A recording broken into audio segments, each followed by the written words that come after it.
En las antiguas civilizaciones, la honra y respeto la marcaba el vencedor de cada batalla, y con el paso de los años han quedado para la posteridad innumerables ejércitos que hicieron del arte de la guerra una historia inmortal. En diversas culturas del mundo, muchos de los imperios más prósperos y poderosos de la época estuvieron respaldados por grandes y poderosos ejércitos, los cuales mantenían ingeniosas estrategias de batalla que marcaban una victoria segura. Samurái japonés. Los antiguos guerreros samurái eran poderosos hombres de guerra muy famosos por poseer gran disciplina y honor, lo que los convirtió en guerreros legendarios a lo largo de la historia. Los samuráis vivían de acuerdo con el sagrado código del samurái, conocido como Bushido. En dicho código predominaba la lealtad, el deber y el honor por encima de cualquier cosa. Estos guerreros eran magníficos soldados de élite y altamente entrenados, siendo expertos en el uso del arco y la espada. La guerra durante la época medieval en Japón era extremadamente sangrienta y tenaz, y una de las mayores razones para los enfrentamientos bélicos eran el dinero y poder. Durante muchas generaciones los hombres más prestigiosos en el Japón medieval eran los guerreros samurái, pues aparte de ser extraordinarios guerreros en combate, eran leales consejeros y fieles aliados de sus amos. En aquella época los guerreros samurái eran contratados por los señores feudales para proteger sus territorios e imperios, pues los samuráis eran sumamente hábiles en temas de la guerra. Podían defender fácilmente los territorios de sus amos, luchar arduamente con sus enemigos o tribus de bandidos. Durante el Sengoku Jidai, o periodo de los reinos combatientes, que duró desde finales del siglo XV hasta el establecimiento del shogunato de Edo en 1603, cualquiera podía convertirse en samurái a través de su servicio en los campos de batalla, sin importar su nacimiento.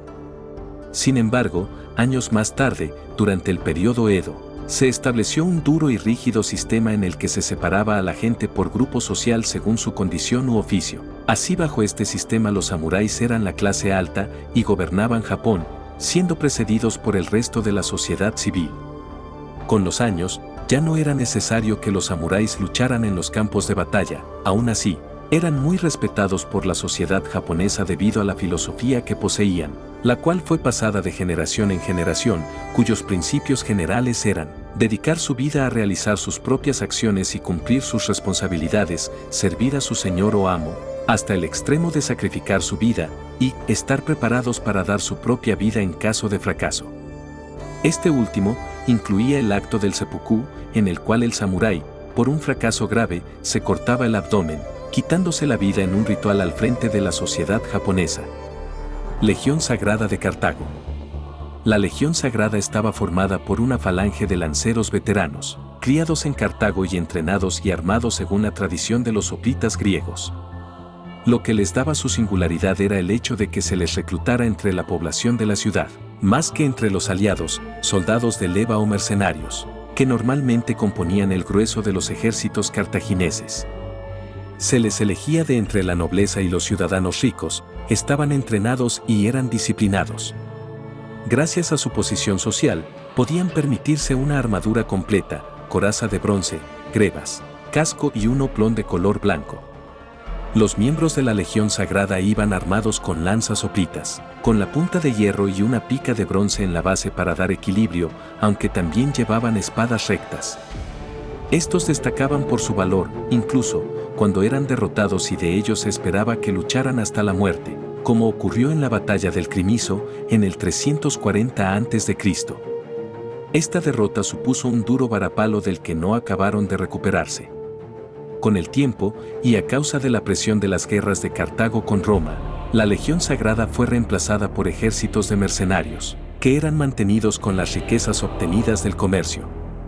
Estos ejércitos aún contaban entre sus filas con una minoría de ciudadanos cartagineses y libiofenicios, pero la antigua Legión Sagrada había dejado de existir. Tercio español. Los tercios españoles fueron grandes guerreros creados por el emperador Carlos de Habsburgo. Estos asombrosos guerreros constituyeron la élite de los ejércitos españoles, desde el siglo XVI hasta el siglo XVII, estableciéndose como la primera fuerza militar en combinar en una misma unidad armas de fuego y armas blancas, lo cual los convirtió en un ejército casi invencible en el campo de batalla durante más de un siglo.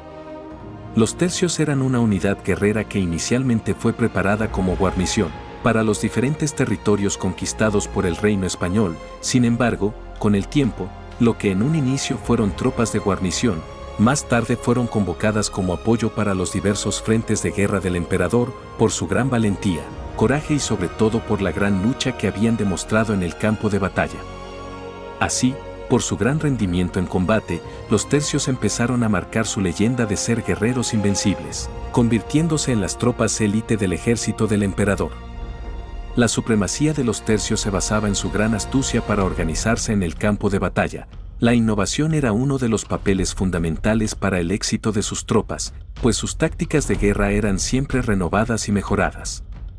Un tercio estaba compuesto por 3 tipos de soldados: piqueros, arcabuceros y mosqueteros, los cuales mantenían la fama de ser guerreros excepcionales, sobre todo por el carácter humano que manejaban, pues al tratarse principalmente de hombres nobles, tenían muy arraigado un carácter sumamente orgulloso y un concepto de honor inquebrantable, lo que los impulsaba a conseguir la victoria en la guerra.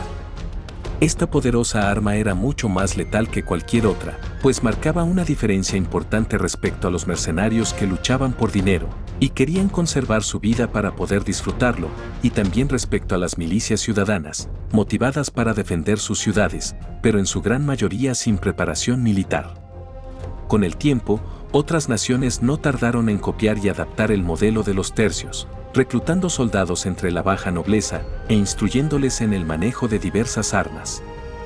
El ejemplo más célebre fueron los mosqueteros franceses, que a pesar de su nombre manejaban también la espada y no solo el mosquete. Caballero templario. Los caballeros templarios fue una de las órdenes militares cristianas más poderosas de la Edad Media, la cual se mantuvo activa durante más de 2 siglos. En 1118 fue fundada la Orden de los Pobres Compañeros de Cristo y del Templo de Salomón por un grupo de 9 caballeros franceses tras la Primera Cruzada. Más tarde fueron llamados como la Orden de Temple, y fue la orden más reconocida de la época por su gran estrategia y táctica de guerra. Militarmente, sus miembros se encontraban entre las unidades mejor entrenadas que participaron en las cruzadas. Los caballeros templarios tenían como singular distintivo un largo manto blanco con una cruz paté. La astucia de los guerreros templarios se reflejó en la creación de nuevas técnicas financieras y de guerra, que ayudaban a la innovación militar. Sin embargo, a pesar de su gran poder y fuerza, los rumores generados en torno a las ceremonias secretas de iniciación de los templarios crearon una gran desconfianza en varios grupos que apoyaban la orden. Felipe IV de Francia, fuertemente endeudado con la orden y atemorizado por su creciente poder, comenzó a presionar al Papa Clemente V, con el objeto de que tomara medidas contra sus integrantes y disolviera la orden. En 1307 un gran número de templarios fueron apresados, inducidos a confesar bajo tortura y quemados en la hoguera, desapareciendo así la gran orden guerrera. Inmortal persa. Los inmortales persas eran la élite del ejército persa durante el Imperio Aqueménida. Esta poderosa orden militar formaba parte de la guardia personal del rey y las principales tropas de choque durante los periodos de guerra. Su poder era tan extraordinario que han sido considerados entre las fuerzas de combate más famosas y poderosas del mundo antiguo. Eran conocidos como los inmortales, debido a su política y estrategia militar de mantener en sus filas siempre la misma cantidad de soldados. Los persas debían mantener a 10.000 guerreros en el campo de batalla en todo momento. De esta forma, si uno de ellos moría o no podía cumplir con sus responsabilidades, se elegía a otro para reemplazarlo, lo que daba la impresión de que no podían morir, ya que jamás reducía su número a pesar de los graves ataques de sus contrincantes, lo que llevó a sus tropas enemigas a conocerlos como seres inmortales e invencibles. Se les conocían como los inmortales por su gran capacidad para no caer en la batalla. Las leyendas e historias que siempre han circulado alrededor de estos guerreros los han situado entre los mejores guerreros de la historia. Generalmente, combatían con lanzas y espadas, eran realmente temibles y sobre todo bien entrenados, y se mantenían fieles al servicio del rey y su defensa. Guerrero águila azteca. Los guerreros águila eran los soldados élite en los poderosos ejércitos aztecas. Los águila pertenecían a la nobleza azteca, y desde niños eran arduamente entrenados y formados con conocimientos militares, los cuales se intensificaban a medida que iban creciendo. Los guerreros águila tenían una especie de academia militar, donde recibían una sigilosa y marcada preparación militar, que luego les serviría para formar parte de la unidad más importante del ejército. Estos asombrosos guerreros tenían un rígido proceso de reclutamiento, pues el aspirante a ingresar a las tropas élite estaban obligados a pasar por una serie de duras pruebas, con castigos físicos que los ayudaba a soportar diversos factores que podrían pasar durante la guerra. Las estrategias de los guerreros águila fueron extremadamente famosas y conocidas, debido a que aprendieron a dirigir un enfrentamiento con astucia, a planear perfectamente una buena estrategia de guerra para cada situación en el campo de batalla, y a manejar cualquier arma del arsenal azteca. En cuanto a las extraordinarias vestiduras que poseían los águila, se puede destacar que solían portar un yelmo de caoba con la forma de la cabeza de un águila decorado con plumas, y una peculiar túnica reforzada con cuero, que les protegía el pecho. Entre sus armas más comunes estaban las lanzas, cerbatanas, azagaya, los escudos y el macuahuitl que se utilizaba como una espada. Jinete mongol. Los mongoles pasaron de ser un pueblo nómada de saqueadores a organizar un imperio cuya extensión superaba los 30 millones de kilómetros cuadrados. Su agilidad al desplazarse y la versatilidad que demostraron en el campo de batalla, siendo tan capaces de luchar en campo abierto como en emboscada, los llevaron a ser una de las mayores potencias de la historia, y en aquella época los convirtió en el terror de Asia y gran parte de Europa. Gengis Khan fue un príncipe y guerrero mongol líder que forjó, preparó y levantó un verdadero estado armado, en el que cada hombre, tanto en tiempos de paz como de guerra, estaba movilizado desde los 15 años hasta los 70. Los temidos guerreros mongoles portaban armaduras ligeras cubiertas con seda, y aunque solían combatir con lanzas o espadas curvas, su arma predilecta era el arco compuesto. Cada jinete mongol contaba con 3 o 4 caballos para no cansarlos, y en su mayoría eran yeguas, de modo que podían subsistir a base de su leche cuando surgía la necesidad. En casos de extrema necesidad, el guerrero mongol era capaz de beber cierta cantidad de sangre de sus caballos. Esto le permitía viajar a gran velocidad, cambiando de montura muy a menudo. Cada guerrero era responsable de su propia alimentación y equipamiento, reduciendo el tamaño del suministro y eliminando la necesidad de montar un campamento. Aprovechaban al máximo la tierra, llevando consigo medios para cazar, pescar y recolectar. También llevaban botes herméticos que les servían para llevar agua en caso de cruzar un río, los cuales usaban como flotadores, puesto que no sabían nadar. Berserker. Conocidos popularmente como los guerreros de Odín, los Berserker eran grupos de temidos soldados que formaban parte de la vanguardia de los ataques vikingos. Estos eran poderosos hombres que poseían una fuerza descomunal, un carácter sumamente agresivo y descontrolado. Los Berserker se convirtieron en famosos guerreros vikingos, muy conocidos por llegar al campo de batalla, portando inmensas hachas afiladas a 2 manos, semidesnudos o cubiertos con simples pieles de animales, que, según la tradición, les aportaba un poder místico al momento de luchar. Además, antes de cada batalla bebían un siniestro brebaje alucinógeno, que los llevaba a un estado de ira descontrolada, en el que se mantenían insensibles al dolor, mordían sus escudos en el frenesí de su estado alterado, y se dirigían al peligro sin ningún miramiento. Se dice que para los guerreros Berserker, este poderoso brebaje era un regalo de Odín que les ayudaba a estar en un estado mental alterado, que los ayudaría en combate, convenciéndolos de luchar de manera totalmente irracional, lo que ayudaba a morir con honor y ser bien acogido en el Valhalla. Según los relatos, los Berserker eran poseedores de una fuerza descomunal, similar a la fuerza de 10 hombres en uno solo. Además se dice que estos temidos guerreros tenían la facultad de transformarse en osos o lobos a la hora de combate. Este don era otorgado por Odín, es por ello que estos poderosos guerreros destacaban por su gran agresividad y fuerza, convirtiéndose en las fuerzas élite de los grupos vikingos. Saqueaban y mataban indiscriminadamente ciegos de furia. Eran demasiado insensibles y capaces de hacer cosas sobrehumanas, por lo que en aquellas épocas eran los guerreros más temidos por todos los reinos conocidos. Guardia Pretoriana. Los pretorianos forman parte de una de las unidades militares más famosas y poderosas de la historia de Roma. Su función principal era proteger al emperador en turno por sobre todas las cosas, pero en varias ocasiones su poder era tan grande que fueron ellos quienes le arrebataban el poder al emperador, designando su propio gobernador. Debido a esto, los pretorianos se ganaron una mala fama que los ha perseguido por generaciones, pues ha sido tachada de extremadamente peligrosa por su cercanía al poder, puesto que al igual que protegían a los emperadores, también eran capaces de asesinarlos y elevar al trono al candidato que a ellos convenía. Durante la República Romana, los pretorianos eran la guardia personal de los comandantes. En ese entonces era una pequeña fuerza militar con poco prestigio. Sin embargo, con el pasar de los años y el arduo entrenamiento y la innovación militar, acrecentaron su prestigio y fuerza. El número de pretorianos cada vez era mayor, y su importancia fue creciendo hasta convertirse en la escolta real de los más poderosos emperadores de Roma.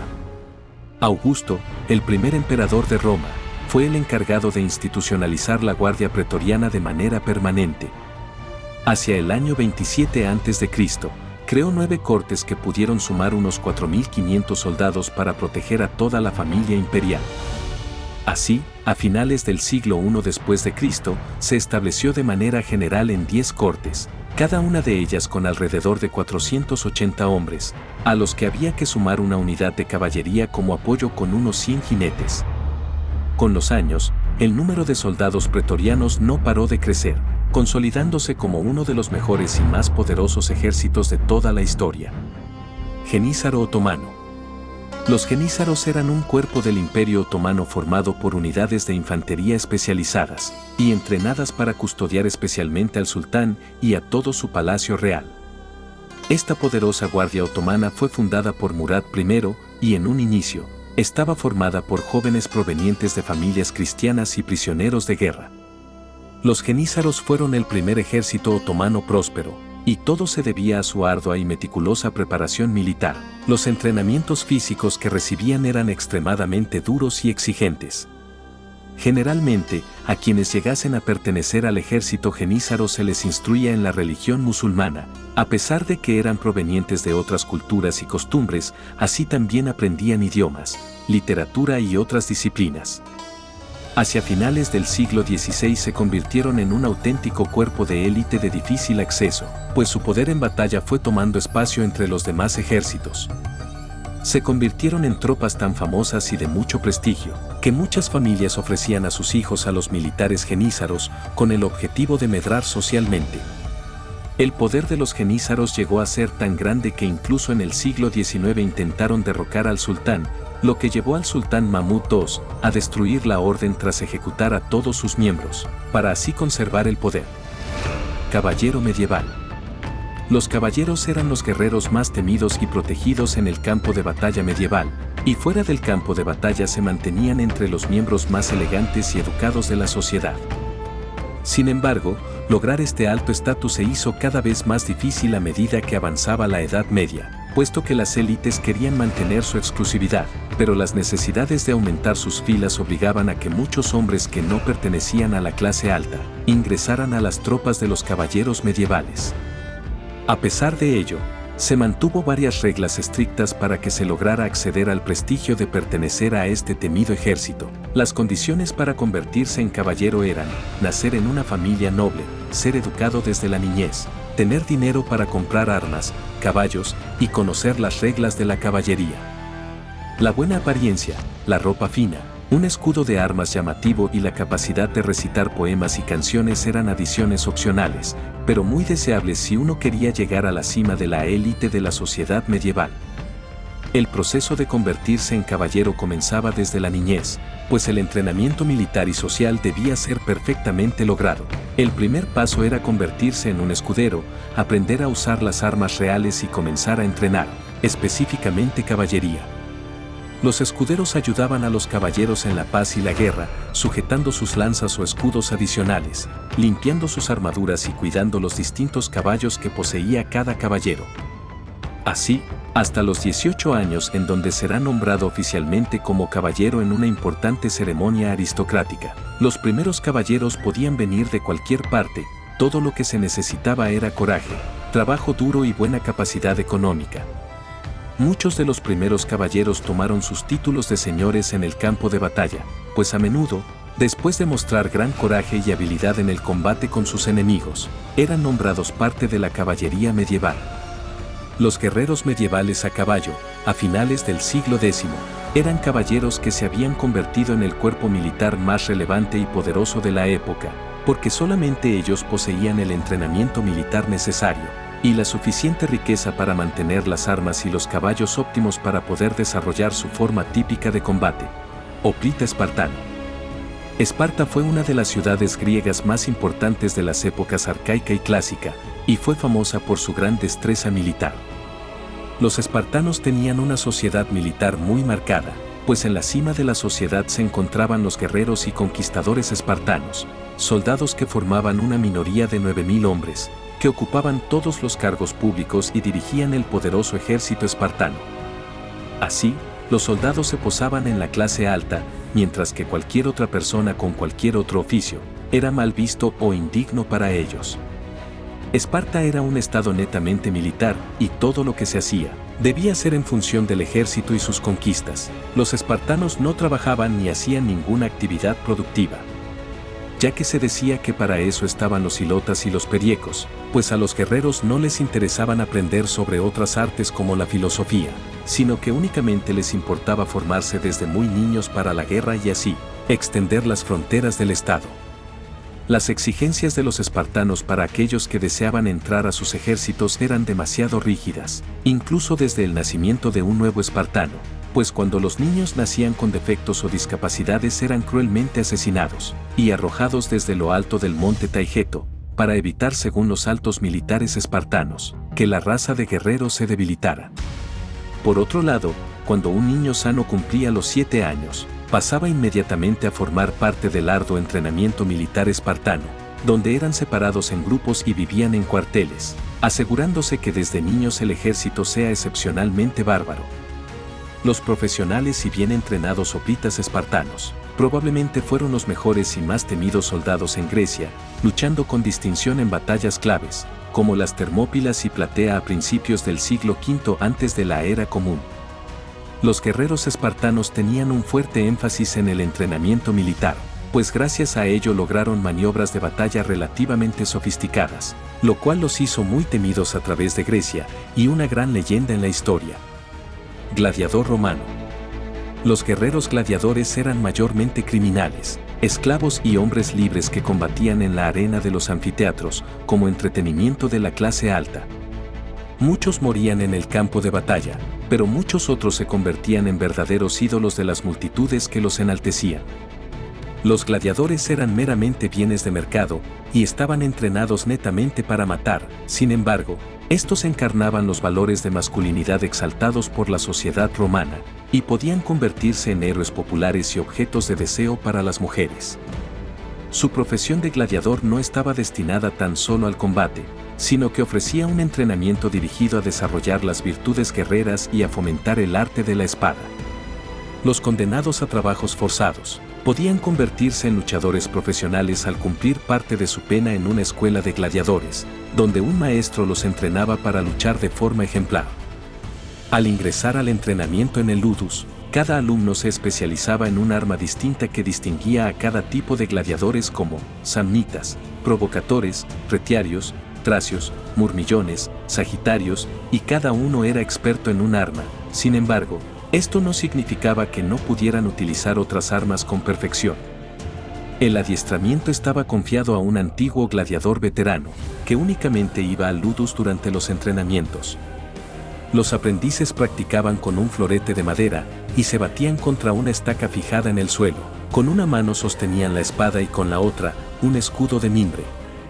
Algunos gladiadores fueron tan populares que merecieron poemas, en los que eran comparados con héroes míticos como Meleagro o Jasón.